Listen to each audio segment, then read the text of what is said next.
Hola y bienvenidos. Hoy nos metemos de lleno en el análisis de un texto que, bueno, muchos conocen, el capítulo 2 del Evangelio de Juan. Pero las fuentes que manejamos lo abordan de una forma que revela detalles sorprendentes. Sí, es que aquí la pregunta de fondo es, ¿cómo se presenta a alguien que supuestamente va a cambiarlo todo? Y este texto nos dice que lo hace en dos actos que no podrían ser más diferentes, por lo que veo. Totalmente. El primero, en una boda, un ambiente súper festivo, de celebración, y el segundo, en el lugar más sagrado, el templo, pero con una explosión de autoridad tremenda. Son como el día y la noche. Exacto. Las dos caras de la misma moneda que van a definir su misión desde el primer momento. Pues vamos con ese primer acto. Nos vamos a una boda en Caná. La escena es casi de comedia. En plena fiesta se acaba el vino, que era un desastre social para los novios, una vergüenza pública, vamos. Totalmente. Y ahí, María, su madre, se le acerca y le dice algo muy simple. No tienen vino. Ella solo expone el problema, no le dice lo que tiene que hacer, simplemente mira lo que pasa. Y aquí llega una de esas frases que, la verdad, siempre me ha sonado, no sé, muy fría. La respuesta de Jesús es algo como, ¿qué tengo que ver contigo, mujer? Aún no ha llegado mi hora. Sí. Suena casi a un portazo. El texto nos ayuda a entender esto de otra forma.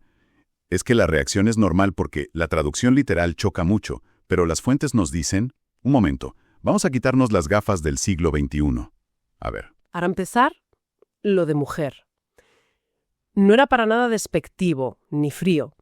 Era un término formal, respetuoso, como decir señora. Vale.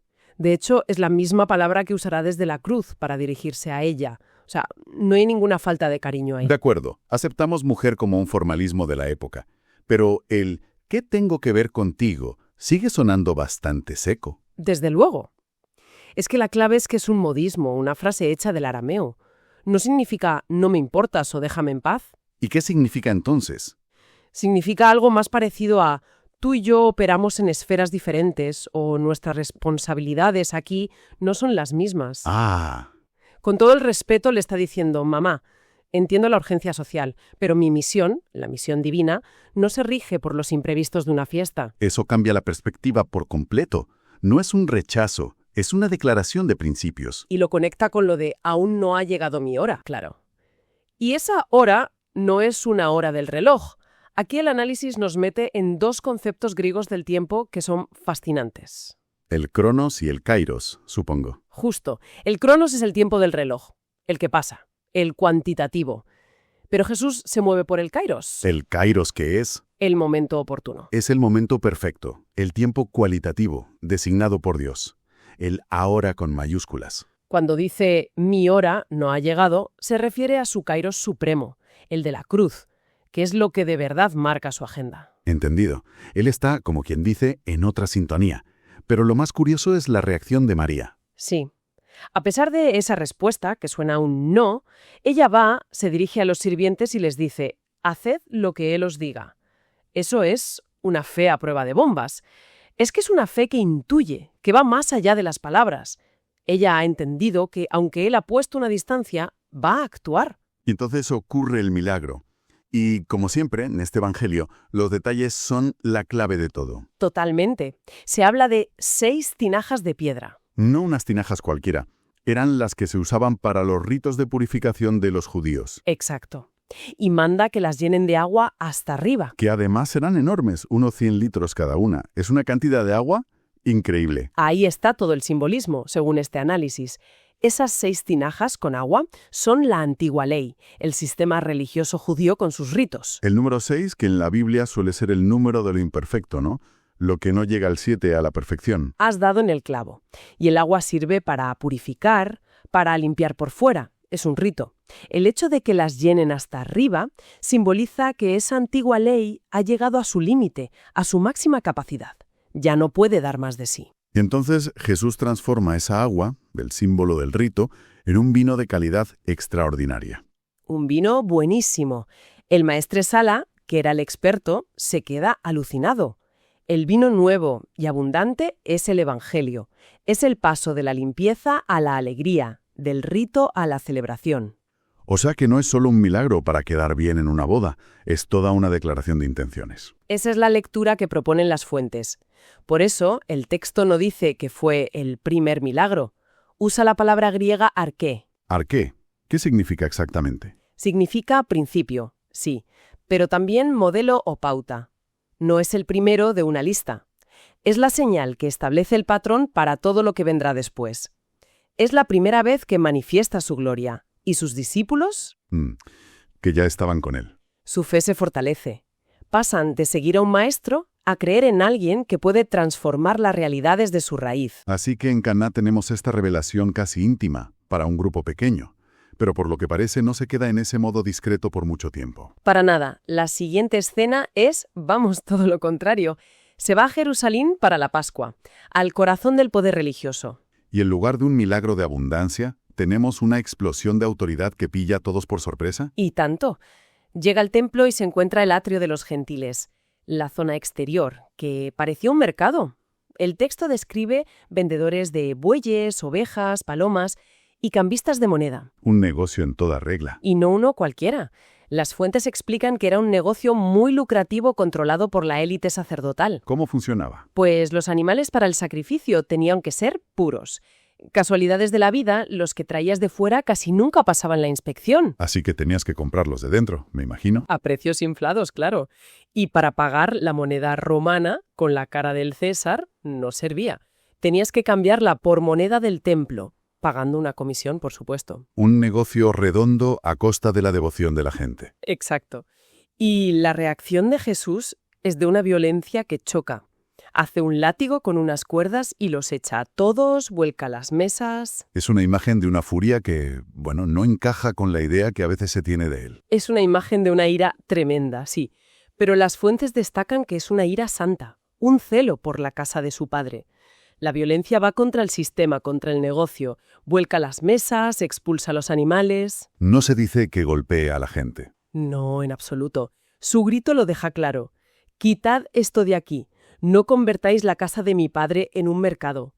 Y esa frase es clave. No dice la casa de Dios, dice la casa de mi padre. Justo.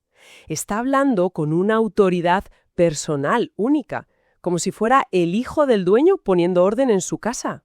Y, lógicamente, las autoridades del templo, los que se estaban beneficiando de todo eso, salen a pedirle explicaciones, claro, y lo curioso es que no le discuten si el mercado está bien o mal. Probablemente sabían que era indefendible. Le preguntan directamente, ¿con qué autoridad haces esto? Danos una señal. ¿Y tú quién te crees que eres? Y su respuesta es de las más enigmáticas de todo el libro. Destruid este templo y en 3 días lo levantaré. Suena a una amenaza, a una locura. Normal que se rieran de él. Se lo tomaron al pie de la letra, claro. Le dicen con sorna, 46 años se ha tardado en construir este templo y tú lo vas a levantar en 3 días. Para ellos era un delirio. Pero el propio evangelista nos da la clave para que no nos pase lo mismo. Sí, es una aclaración crucial. Dice, pero él hablaba del templo de su cuerpo. Ahí está el giro. Ahí está todo. El templo de piedra de Jerusalén, el lugar donde se suponía que habitaba Dios, era solo un símbolo. Jesús está diciendo que la verdadera morada de Dios entre los hombres es su propio cuerpo. Entonces, cuando dice destruid este temple, está prediciendo su propia muerte en la cruz. Exactamente. La fuente lo explica así. Al sentenciarle a muerte, al destruir su cuerpo, ellos, sin saberlo, están también sentenciando el templo de piedra y todo ese sistema. La señal definitiva no es un milagro inmediato, sino su propia resurrección, la más grande de todas, su resurrección al 3er día. Y de nuevo, como en Caná, los únicos que acaban entendiendo algo son sus discípulos, pero mucho más tarde. Es un patrón constante. El texto dice que solo después de la resurrección se acordaron de que lo había dicho y creyeron. La comprensión plena no es inmediata, necesita perspectiva. Y necesita el acontecimiento clave, la resurrección, que es como la pieza que hace que todo el puzzle encaje. Justo, es la piedra de Rosetta que permite descifrar todo lo demás. El capítulo termina con una nota que me parece muy interesante. Durante la fiesta en Jerusalén, Jesús hace más señales y el texto dice que muchos creyeron en su nombre.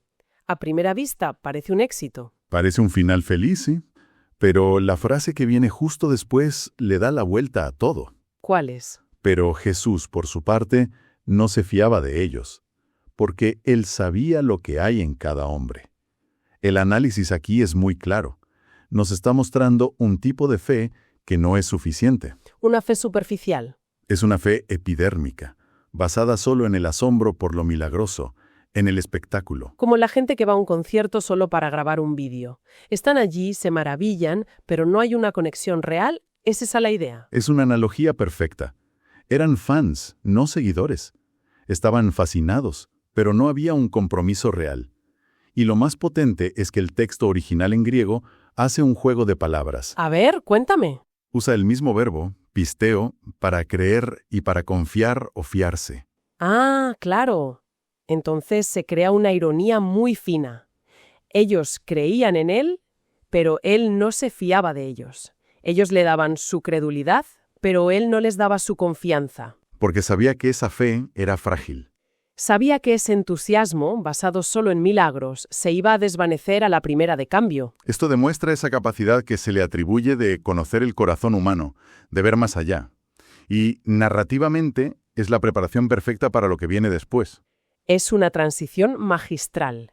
El capítulo se cierra diciendo que hay una fe superficial basada en ver y abre la puerta al siguiente capítulo donde aparece Nicodemo, un líder religioso que va a verle de noche, precisamente porque ha visto sus señales. Es el ejemplo perfecto de ese tipo de creyente que aún tiene un largo camino por recorrer. Exacto. Así que, recapitulando, en un solo capítulo hemos pasado de una boda, que simboliza la alegría de una nueva era que supera la antigua, A un enfrentamiento en el templo que establece la autoridad de Jesús por encima de la religión institucional y que además predice su muerte y resurrección. y todo ello rematado con una reflexión muy aguda sobre qué significa creer de verdad. Sí, distinguiendo el asombro del espectador del compromiso del discípulo.